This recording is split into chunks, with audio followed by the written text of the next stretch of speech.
Now, last up for this video are two unused test maps. The first of these is called Dokkan Course. This track is all about testing pipes, I guess, as it has you going through not one, not two, but three styles of pipes: red checkered, green checkered, and a caged one.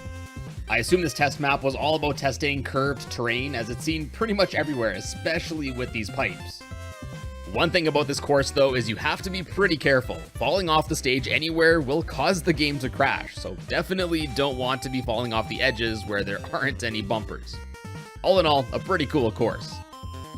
And last up is an unused test stage properly named Test 1 Course. Now this one is much like the many test rooms that we've seen here on Lost Bits that I've grown to love. Featuring a similar look to those we saw in Mario Sunshine and Pikmin, this stage tests several things like corkscrewing paths, some loop-de-loops, looping onto a platform, more pipes like we saw in the Dokkan stage, a large crater thing, ramps at various angles, and more. Honestly, it just feels like a giant skate park of sorts, or a large Hot Wheels play area. Now, I know I'm biased, and I basically say this about every test room we see here on the show, but it was a lot of fun to play around in. And it doesn't stop here either. Now, I don't think I fully understand this quite yet, but there's more to this track too. Now, what you've been seeing is what's believed to be how this stage was intended to be used during testing, but apparently this track is normally overlapped with an early version of Rainbow Road, and it also has some more objects that aren't believed to have been there when the map was used for testing.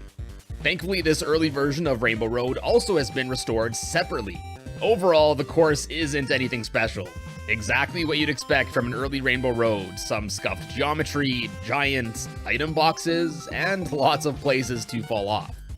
And yeah, the other objects I mentioned are what appear to be tests for the bridge from Delfino Square, a gear segment from Tick Tock Clock, as well as the otherwise unused test Brock model I mentioned earlier, which itself is actually a placeholder version of the moving block platform seen in the Bowser's Castle track. Yeah, so as far as I understand it, the early Rainbow Road track, these objects, and the actual test map were all like rolled into one in the final release. It's pretty odd. Either way though, all of these things are super cool to see, and it's awesome how the Mario Kart DS community has not only restored them, but made them playable as well.